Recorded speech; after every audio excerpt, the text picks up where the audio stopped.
Okay. So you've been here for a little bit over a year, yes. And I just guess we all want to know what have you liked, like what are a couple things that you've liked so far in your year here, and what are some things that you're hoping to work on in the future? So the things I've liked a lot, there have been several that have been wonderful, in no particular order. So one is it's been great to see more of Ohio. My mother went to high school in Youngstown. I have her 1933 East High annual open to the page with her picture on my in the wall and back of my desk. She's passed away now, but she graduated from there now in 1933. So I grew up with an Ohio connection. We had, particularly in Toledo, we had relatives. So I go to visit my cousins the same age in Toledo, and that was great. As an adult, then having moved to California, when I came to Ohio, it was airport, hotel, university, give a talk, hotel, airport, wherever I'm going. So being here has given me more of a chance to see and be on the ground in Ohio. I enjoyed being in Cleveland last weekend. That was great. I enjoyed our trips to different places, Urbana, to the Mercer County Fair, to Gallipolis, different places in Southeast Ohio. So that's been really terrific. And really getting to know people where they live in their small towns and getting a feel for that that's been one thing that's been great. Another thing that's been great is Buckeye Nation. And it's easier for me to describe Buckeye Nation. It feels different for me than it does to you, I think, because you didn't have as much of an experience of something else. To know what a large group of dedicated, loyal, passionate alumni we have. And how, when I said to the convocation to the entering class, it's like all of a sudden you have 500,000 cousins. That's an unusual and special thing. This is a university that is loved by its alums. People understand the difference it made in their lives, and people feel really, really connected. So it's been great being welcomed by Buckeye Nation. That's felt better than I had expected it to. I expected it to feel great. Yeah. But it's hard even to describe until you realize the size of it. I've enjoyed particularly my meetings with students and undergraduate students a lot. I always did that in the past. I always have taught undergraduates, and I didn't do that last year because I needed a year to get started. But I met today with my co-teacher about our class that's going to start in the spring. So we'll be doing that again. And just in thinking now, the lunches I've had with students and the visits we've had, every time I do that, I learn something that's useful to me, and that's been that's been great. And then I've been impressed with and remarked on innumerable occasions about the maturity and thoughtfulness of the people that I've met, our students. And so you have a wonderful group of colleagues from a wide variety of places doing really, really great things, and that's something to appreciate. So I've really enjoyed that a lot. The challenge opportunities, there are many other things I could think of, but those things occur to me as when I'm having the best time. And so the challenge opportunity, who are we? We are as large and comprehensive and important and effective and relevant a university as exists any place in the world. There are others that are more narrowly focused on one thing or another. And if you were to add things up on some kind of a scale, maybe they get further in that thing they're focused on than we do in one thing or another. But nobody does as many things as we do at the level of intensity that we do, with the level of connectedness and influence that we do. So the privilege of being a part of that is great. We're relevant in all of the conversations, and that's great. And that then is the opportunity as we can, there are two ways that we can work that. One is, as we participate in those conversations, whatever they're going to be, on food security or nuclear physics or cancer or music or whatever, we can help to elevate those, the quality of those conversations and move the world forward. The converse is, as we look at ourselves and how we participate in those various enterprises, we can work to improve ourselves and optimize our own performance. So those are the opportunities for us. How can we be the very best whatever we are, and how can we have that make the most difference to the most people? we have a few things we focus on because we can't do it all, but collectively we do a pretty good job of addressing it all.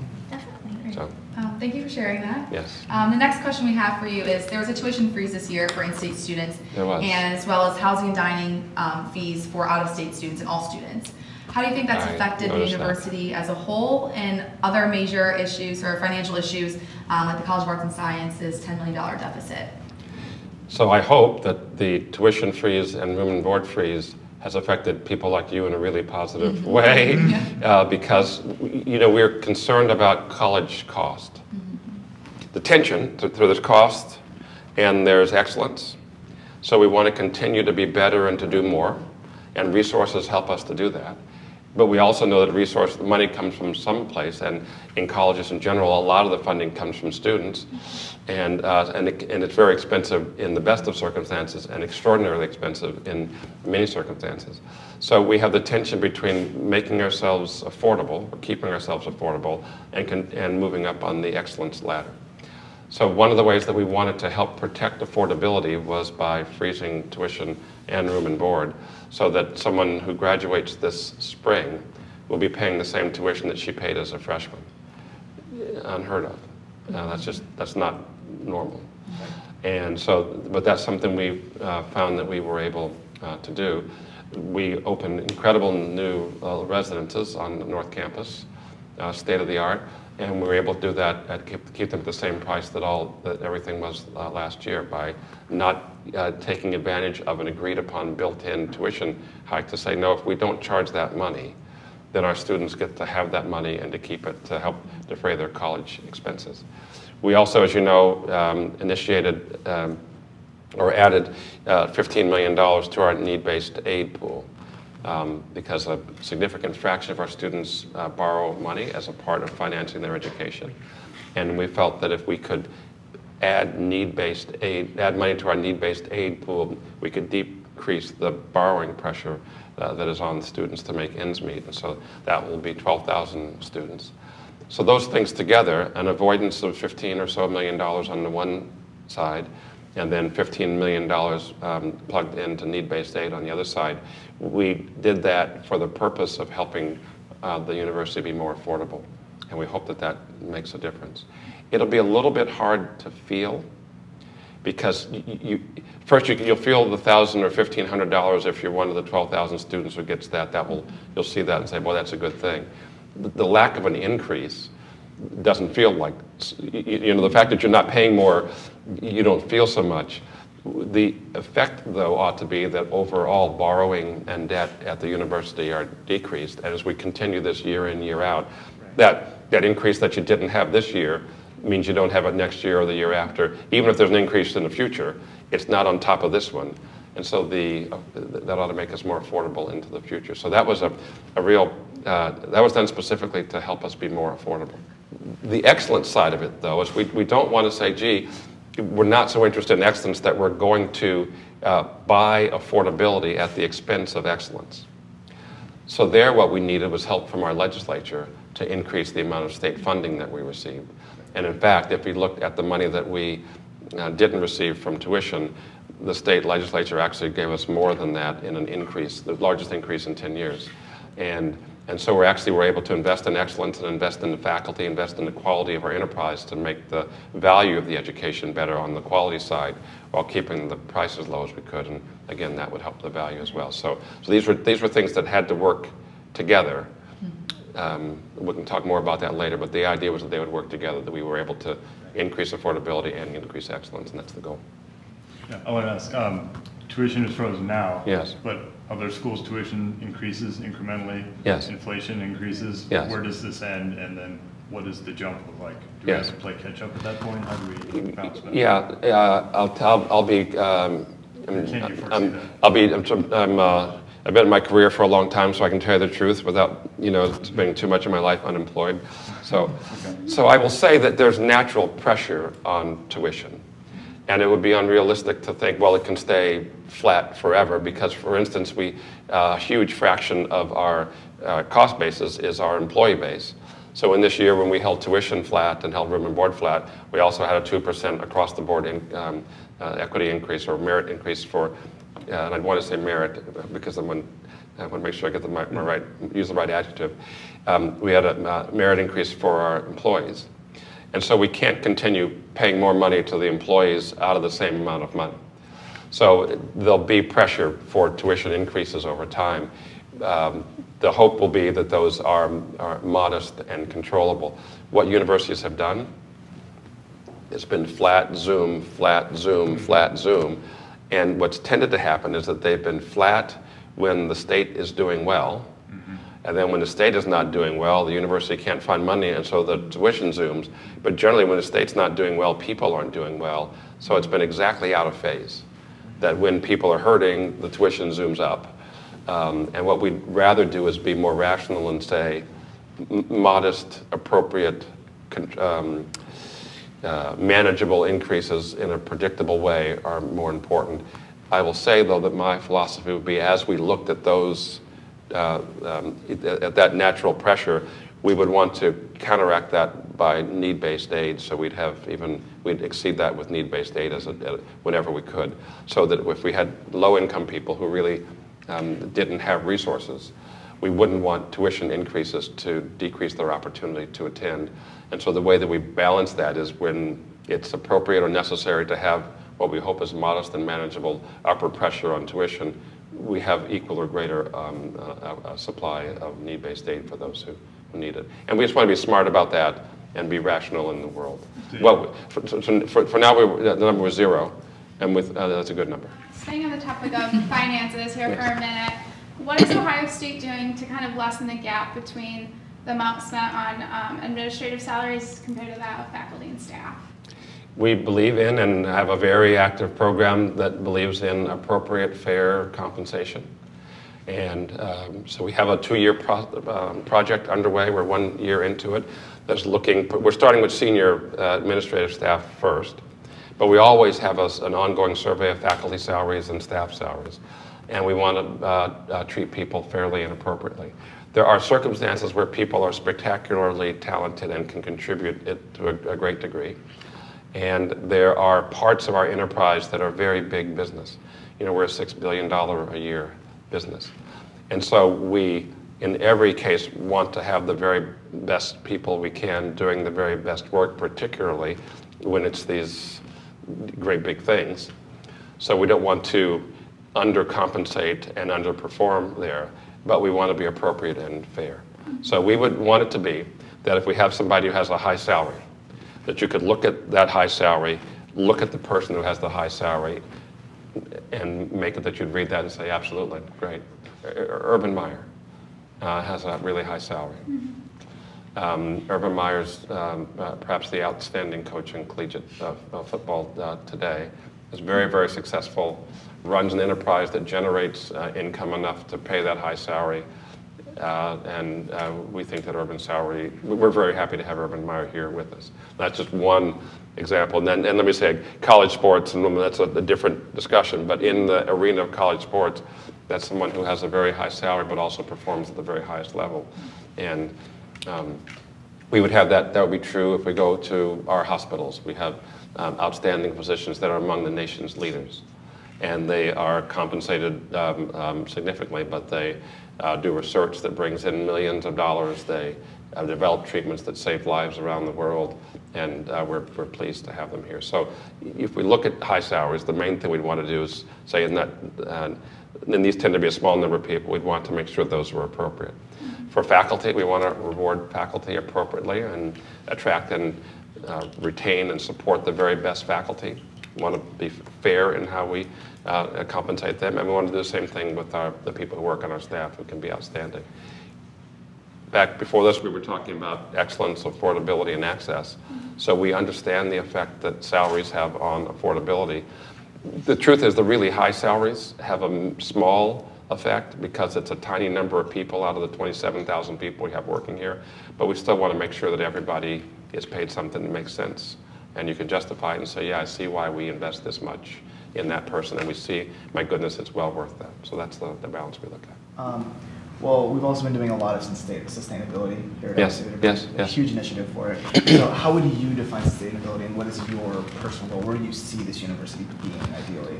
Well, I said earlier that one of the great things that we have is that we are among the, if not the largest, most comprehensive and relevant university, certainly public research university in the world, in this country, and again, I'll compare us with anyone in the world. So what we do matters, and how we do things matters. So I think we're in a great place to set a high bar and help others to do a good job. I'm a sustainability fan. I'll say that I was chancellor of another university before I was here, and we had a very active sustainability program there. We thought about it every day. In every decision that could be relevant, we thought about sustainability, and that we were able to make it to the Sierra Club has a ranking of cool schools, it's called, and so we were able to make it to the top 10 of the cool schools in the country a few years ago. And actually, I think when we first made the top 10, or soon thereafter, like the winner was called like Green Mountain College, and I always imagine there's like one person, and, and pretty darn sustainable. But for an urban campus, half the size of this, but for an urban campus to make it into the top 10 cool schools based on sustainability was something we were very proud of. Actually, it was 1 year and made it to the top 10, and then another year was number 7, and then another year number 3, and then the year that I left, it was rated number 1 in the country among cool schools. And then this last year, it was rated number 1 again, so the only university was rated tops twice in a row. And could you kind of walk us through the decision process for deciding to change the freshman forgiveness rule to the grade forgiveness rule? Is it modeled after another system? How did that come about? Yeah, so there's some things that are really academic senate and faculty decisions. Yeah. And I just was at an academic senate meeting.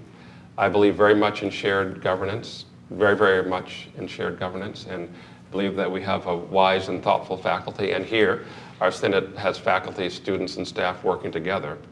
And so we are in an ever improving dialogue about how to be the fairest and best and most productive university. And so this would be one of many things that we're trying to do to perfect ourselves as we move forward, when we'll see how these things work. We do things, we make changes, we make adjustments and modifications, and then we see how they work and try to continue on. Is there any possible negative impacts that could have come from it, and can we rescind it if that's possible? So 2 things are true. I mean, it's a general question. Yeah. First, one of the things we do when a university like ours is kind of a new thing. Mm-hmm. So you and your classmates are together in a new way. You form a new cohort. Mm-hmm. You influence yourselves and us in ways that are really unique and special. The world changes around us, and we try to react to that in a meaningful way. And it means, I was having a conversation with my wife about this last night, actually, that we're often doing things first. And when you're doing things first, it means actually that nobody else has done them. There's nobody to tell you how to do it. Or you can't say, here's what's going to happen, because here's what happened the last time this was done, because it actually wasn't done quite like this before. And when you do that, you learn new things all the time. And you have to then be thoughtful as you process the new things you learn and apply them to your processes as you go forward.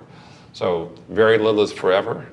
We don't want that to be the case. Very little can't be modified, and we try to continually take in information and try to make tomorrow a little bit better. I have a story. And the story, I mentioned there's a picture of my mother and a couple classmates in back of me in my office. Next time you come to my office, and I'll show, you can see these things, okay? Great. And so next to her, there's a painting that I got as a birthday present years ago of Willie Mays, the baseball player. And he's making a famous catch that he made in the 1954 World Series, which is great in every way except it was against Cleveland. But other than that, it was just 1 out, no big deal. But I had a chance to meet him years ago, and he was a boyhood idol. He was, if you don't know Willie Mays, he was the sort of kind of best all-around baseball player at a time when baseball really was the national pastime. There wasn't so much. So he was sort of the LeBron James of baseball. But the NBA and the NFL were not nearly as prominent. So he really was a great guy that way.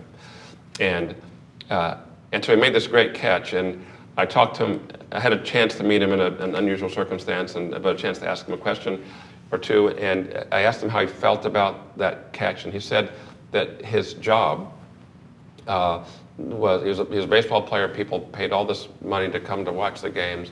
His job was to do something really outstanding every day that he could think of it. And if he did something great one day, his job was to try to do something a little bit better tomorrow. And it just struck me, and I mentioned this in my investiture, that was how he got to be the best in the world, but also how he stayed among the best in the world for decades, is that he was always trying to say, how can I be a better example of myself? And he happened to do something that we celebrate, but for all of us, just being a better example of ourselves is a great thing to try to do. So as a university, if we continue to try and be better examples of ourselves, we'll have new policies and modifications, but always want to evaluate those, learn from those, and move forward. Okay. Well, this is a question from our sports side, who couldn't be here, unfortunately. Yes. Okay. So is Ohio State implementing any kind of NCAA policies for our student athletes, like, for example, healthy food cards or Yes. tuition or tutors? Yes, so I was on the NCAA board for years, a few years. I spoke this afternoon to Mark Emmert, who's, I don't know if you know that name, but I've known Mark for many years. Mark was the president of the University of Washington before he was the president of the NCAA. And he and I were in a group called the AAU, the Association of American Universities, together when I was a chancellor. And they seat us alphabetically, so he and I sat next to each other for 3-day meetings twice a year for several years. So we spent a lot of time talking at coffee breaks. So, and the room was always a little too small for the number of people, so you actually were pressed against the person next to you. So I've known him for a long time. We had some business today, but it was nice to chat with him by happenstance just this afternoon. And then I was part of a group when I was on the board. I left the board of the NCAA when I came to the Ohio State University because I changed conferences. And so you're on the board as a conference representative, but it'd be like Kentucky having 3 senators and Missouri having 1 if I moved. And so I left the board, but I still had good friends there, and again, know and have worked with Mark. And so on that board, then I was on a small group of 7 of us that looked at rule changes for the Division I that would allow us to be more supportive of student athletes. And there were also discussions going on elsewhere in the organizations that allowed a liberalization of meal plans and a liberalization of supporting families when athletes were in postseason play. Let's say you were at University of Miami and you were a low-income student and you ended up being in a championship game played at the Rose Bowl, and to get there you had to fly across the country, your family had to fly across the country, and they had a 4-day minimum on the hotel or whatever, and so it could be $2,500 or whatever, and there were families that just really couldn't afford that, and the schools weren't allowed to do that, and there were restrictions and other things, and so we tried to liberalize the way that we were able to support athletes fairly. And we thought very much about doing this in a way that would support the amateur nature of collegiate athletics, which we think is so important, and also not add so much cost to schools that, whereas the Ohio State University could afford some of these things, the 95% of schools whose athletic budgets are investments wouldn't have to go further in the hole and risk either cutting academic programs or cutting athletic programs to pay for these things. So we had very earnest conversations, probably 100 hours of conversations over a year on how to balance better and more reasonable, more modern support of athletes, particularly athletes at conferences, the most competitive conferences where you're on TV. They want to be better about that. And keeping amateur athletics something that's available to the 450,000 NCAA participants. Is there anything Ohio State can do independently to support students? Well, I believe that our programs, we care very much about our student athletes. We love them. And we do what we can to support them, and I think I support them as well as anyone can. We all have rules. And so just so there's no competitive advantage, we have certain things that allow us, we want to make sure we're supporting them the same way that our other colleague universities are. But we try to make sure we acknowledge, and my wife and I would say, make a point of acknowledging and thanking and recognizing athletes. We particularly get a great pleasure out of doing that for athletes that aren't in revenue-generating sports. So she's been to, I think, a golf tournament where she rode around in the golf cart with a coach, and we've gone to synchronized swimming and other things like that. And we've always done things like that over these years, and I will continue to try to do that to make sure that student athletes know how important they are to being our representatives and how important we think the student athlete experience is to the overall enterprise. We had a son who was a student athlete when he was in college. My father was a football player in college. His picture's on my wall too, as is his national championship trophy. His team was national champions in 1933, and football was segregated. The United States was different. So now what are mainly called HBCUs weren't historically at the time, I guess, but it was just, but those universities played each other, and so his university was national champions a couple of times, and including 1933. And I have that trophy in my office. It was great. I had that in my office a year ago today. And it's nice to have that, and then a football from the 2015 national championship. I was pleased to add another this year, but it's great to have them both there from the old days. But we like the student. I will say another word about student athlete experience. So the athletes that people see in the revenue sports, we have 900 or so other student athletes, and when we say that we believe in academic excellence, research excellence, character excellence, and leadership excellence, clubs, organizations like the Lantern are not really classes per se. They're not academic in that way. It's not research in that way, but the character and leadership development that you get in working with your fellow students and these things, we think is a really important part of the collegiate experience. And so athletics is just one of the reflections of that. So we had our two undergraduate student government representatives, Abby Weidenluck and Abby Grossman, here to talk to Ariana a couple days ago. Right. And they were really stressing how part of their goals for this year is student safety, especially on and off campus, especially around nighttime, just because we're in a city, and that's kind of what we say a lot, to just be cautious about your surroundings. So what are some of the developments that you're seeing that we are going to kind of try to get to this year in regards to student safety? Great. Well, earlier today I met with Jay Casey, who's our vice president, who oversees, among other things, our police and safety officers. So we meet routinely and we talk one-on-one earnestly about this. It's something that's very, very important to me. This is your home, and we all need to feel completely safe and secure in our homes. And so we want to do everything we can from the security and safety point of view to help make sure that we all feel completely safe and secure and at home when we're at home. And we understand that. We understand the campus, and we understand the immediate off-campus area, which is frequented often by students. We're actually doing some projects in the immediate off-campus area, which we think will help over time create a little more safety, better lighting in some areas that we have some concerns about.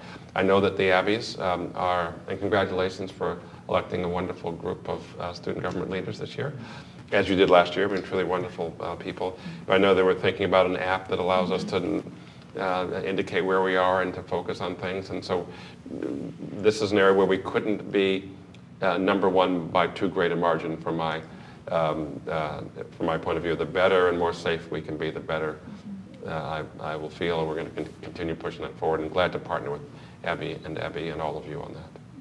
They also said this, though, right? They also said that personal responsibility and awareness and common sense are really, really, really big parts of safety. And part of us learning as a university community, as I mentioned before, you all are learning how to be yourselves in the adult world. And so just how we can help support you in learning how to be yourselves in the adult world in ways that also correlate with safety and common sense and good judgment are things we'd like to do. So something that a lot of Buckeye fans are very excited about for this coming season is the Ohio Stadium is going to be selling alcohol in selected places around the shoe, on the club level and in suites, as part of a study to test the effects of the alcohol sales. Yeah. What are your thoughts on this and predictions of how it's going to affect the game experience? Yes. So, we've had for quite some time in the shot at halftime a place where a certain fraction of the audience is able to buy beer and other things like that. And so this will be essentially that same effort now done in the shoe. We also know that several of our Big Ten colleague institutions are having alcohol sales throughout the stadium. the experience tends to be that alcohol-related incidents and problems, violence, injuries, etc., are lower when alcohol sales are permitted in a controlled way in the stadium than when that's not the case. It's in one way mildly counterintuitive that you sell alcohol and then you have less alcohol-related problems, but the culture is such that people, when alcohol is not sold, tend to find other ways to have access to the alcohol, and sometimes that's not as well controlled, and that leads to a variety of problems. So what we are interested in is having a safe, high-quality fan experience. I am not in favor of people drinking to excess. I think I'm a medical doctor. It's not healthy or dangerous. And I know that there are many circumstances in which people can drink responsibly, and I have that's perfectly fine, and so we support that. So as we're a part of a responsible program that helps give a safer fan experience, that is what we'd like to do. I'm also, spent a lot of time as a research scientist, so I like data. So we're starting with a pilot program. We'll learn from the pilot program. If what we learn from the pilot program will help guide our experience. That plus what we learn from other Big Ten colleagues and other places that have done things. University of Maryland, I know, has changed their policy this year. And so we'll try to learn and try to do the best we can. We have an amazing experience every weekend or every other weekend at the SHU. And we anything we can do to enhance that is great. We certainly would not want to make it less safe or less comfortable for people. So that's a balance. And just know that we will receive information very carefully and try to compare real data and try to move in that direction that helps that experience be the best possible. Finishing up here, wrapping it up, yes. What are your goals for the rest of this school year, the semester, and is there anything else you'd like students or faculty of Ohio State to know? The main thing I'd want Ohio State students and faculty and community to remember, and it's important for us to remember things like this, is what an incredibly wonderful institution we have. This year, now, we were talking at convocation and talking at the trustee meeting last week. And I was able to say we had more applicants than we'd ever had before. The applicants were better prepared than they had ever been in the past. And at the same time, we had the most diverse class we'd ever had. What a wonderful sentence that is to be able to say. We had more people donate. We received more money in donations last year than ever before. We had an accounting change in our pledges, so it's hard to compare, but in the money we actually received, it was the most that we'd ever received. We had more donors than ever before in history. That was great. Our hospital moved upward. It was already one of the safest hospitals in the country.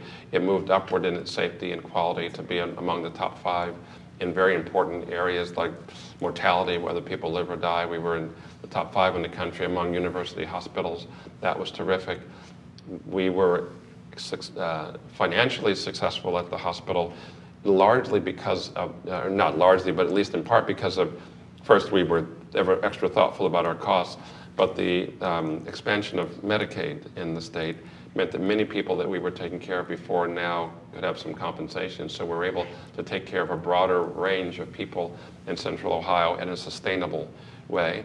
So that helped our hospital be very successful. Our medical school moved up in the medical school rankings. We had the largest increase in state funding, as I mentioned, in 10 years, so we had great support downtown. We were able to hold tuition flat.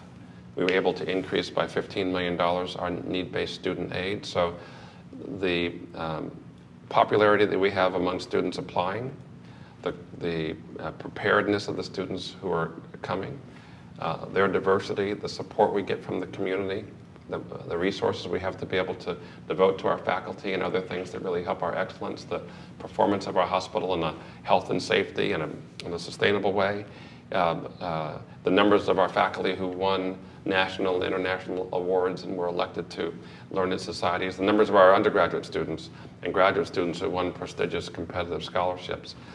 Those things are all the reflection of a really, really outstanding university. And to be able to say those things, most, best, what a great sentence or a paragraph that is. And those things are all true for us now. I'll mention sports.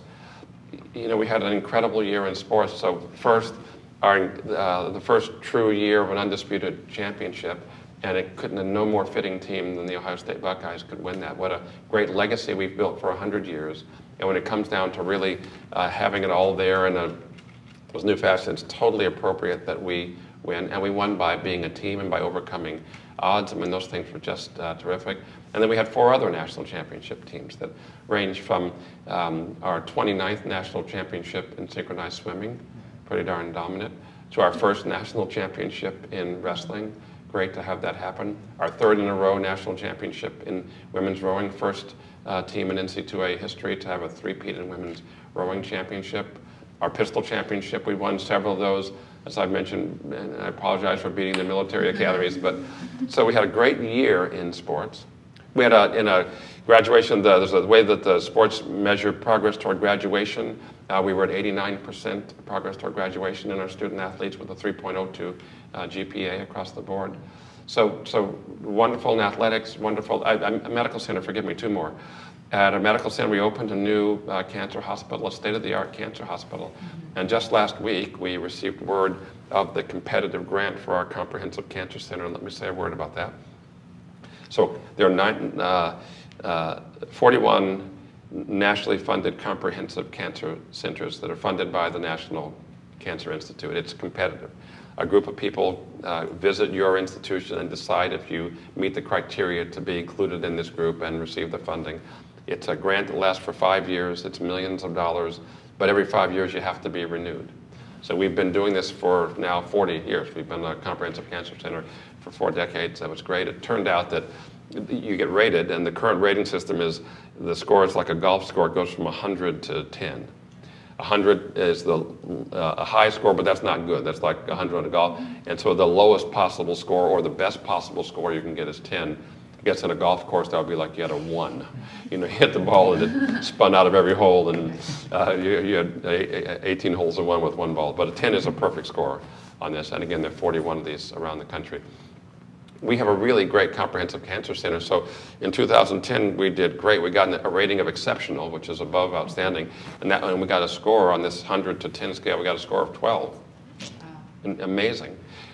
In fact, in history, one institution, not a comprehensive university, had received a perfect score, but only one out of all of those being reviewed every 5 years all around the country, until this year when we got a perfect score of 10, again, just announced last week. So to be doing all these things, to have something as competitive as our Comprehensive Cancer Center, and to have the review team come from across the country and say, we have to give you a perfect score in the quality of your cancer research program, we just have so much to be proud of. And we want to make sure that, I want to make sure we realize that we appreciate that, and we do everything we can to make ourselves a little bit better tomorrow.